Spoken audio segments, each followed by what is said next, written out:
Hello, and welcome to the Storytelling Strand with myself, Lily, and the Shooting Roots Team 2020 here at Ceilidh Folk Festival online.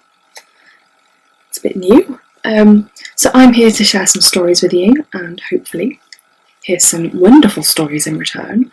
I'm very excited to hear what you can come up with. So first, I would like to start with some Storytelling 101. What I would call the 5 R's. Be very careful about how you say that. So they are rhythm, rhyme, repetition, reasoning, response. All done? So as I said, they are very important to storytelling, and I think we'll go through them step by step. So rhythm. As human beings, we are very aware of the primal rhythm, which is the heartbeat, the noise, boom, boom, boom, boom. It's part of the natural Arcadian rhythms that we use and we are very used to. And so when we're telling a story, and during that story, when we listen to ourselves and the audience is listening to us, there is a sort of symbiotic relationship that responds. So, second, rhyme. Rhyming is not only for poetry, it is a very important factor that we can use in storytelling. And when we look at stories, we, as a child, when we're first told them, or we hear them as children, maybe by our favourite celebrities or friends or family, my particular favourite is the Lorax, and each phrase uses a rhyming couplet to match the other. We like sequences to finish and to have an ending. 3. Repetition. So the rule of 3 in storytelling is one of the strongest forms, really. When we're really worried about stories and we get backed into a corner, sometimes we can use that to storytell in a different way. When you get into that, we will look at stage management really, but the 3 is the strongest natural number. The oral tradition looks at 3 characters being the apex of times to repeat a theme in a story, for a character to learn a moral lesson.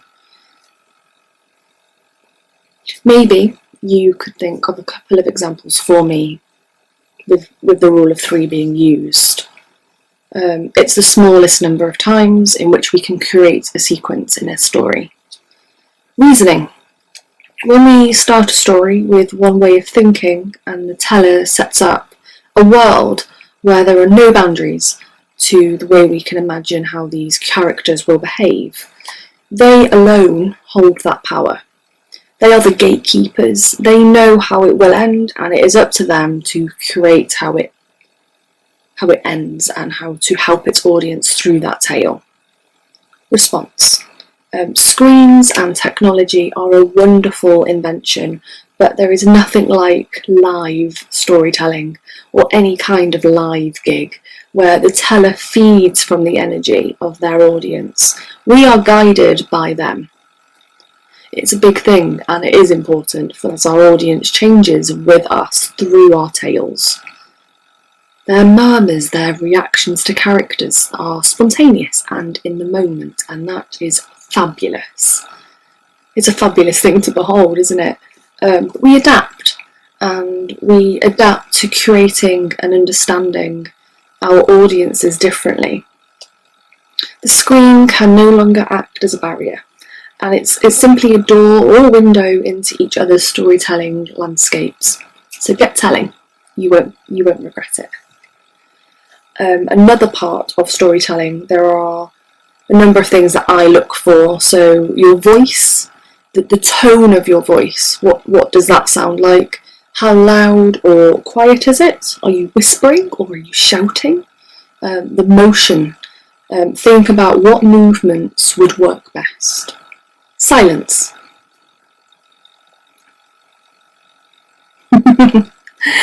Use of a dramatic pause to create tension. Accent. Does a character speak a certain way, or do they simply use actions? The use of objects to enhance your performance. I made a Pandora's box from recycled packaging, a hot glue gun, and some paints. Be very, very careful with the hot glue gun. I made a very big mistake and I hurt myself very, very badly. So be careful. Run it under cold water. And hand gestures, I do a lot of them, and I find myself gesticulating if I don't sort of work that into my performance, and I get really, really worried because I end up becoming really, really camp. That always amuses my audience. Another really important element can be adding music. One of my favourite storytellers plays a kalimba, a sort of thumb piano, during her performances, and it makes it so lovely to listen. She also uses the medium of Welsh to enhance a story as well. Sadly, I can't speak Welsh and would love to, but it is a really important thing that if you have these sorts of skills that you can use them in your storytelling and feel comfortable to do so. I would also like to look at crafting stories. So stories don't always have to be about the quintessential Greek myth. The mythical creatures that you have heard about, unicorns, centaurs. Go wild. You can curate your own beasts. Think of Jason and the Argonauts and all those sort of wonderful stories where, he has the golden fleece and he goes on a quest. Feel free to explore your own experiences and make something up spontaneously.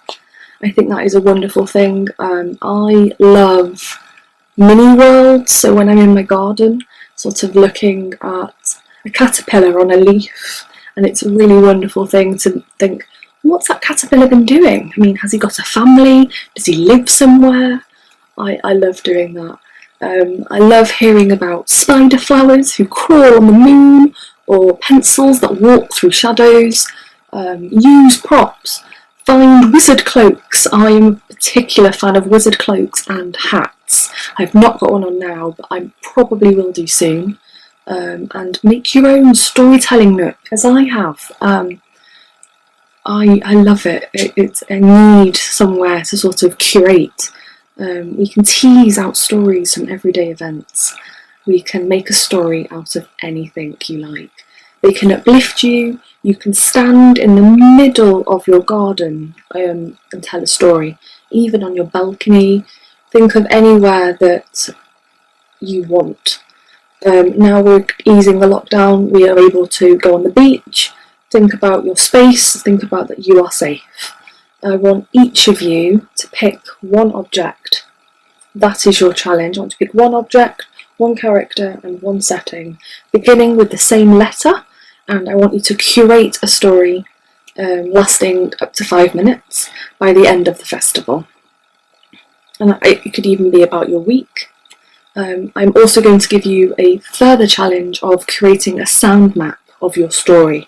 So think about the sounds that you make every day, brushing your teeth, running upstairs, eating toast, any sort of noises, washing your hands. I mean, we'd all be doing a lot of that. And you can take as much practice as you want, and then I would love you to post them with your feedback, please. I hope that's very helpful, and thank you very much, and have fun! Hello. So what I wanted to try was look at how we craft stories. One of my earliest memories is having family members tell me stories, and all stories have a beginning, a middle and an end. We can break them down and craft them into 6 simple steps. So first step, create a character, a main character. It can be a human being, or it can be an animal, or any sort of being, be it a fairy or a wood nymph. Brilliant. Second, we look at the setting. That could be a forest, or a building, or inside of a flower. 3, we think of the first obstacle. So if we look at, say, The Hobbit and Frodo Baggins, or Bilbo Baggins, they both encounter an obstacle. They don't want to go on the journey. So, second obstacle, another character decides they want to help. And the most important thing, I think, is the ending. So, I love a good twist. Twist in the tale. It can be a death, it can be a marriage. We've learned that we don't need to have perfect endings, so it can stop in the middle of a sentence.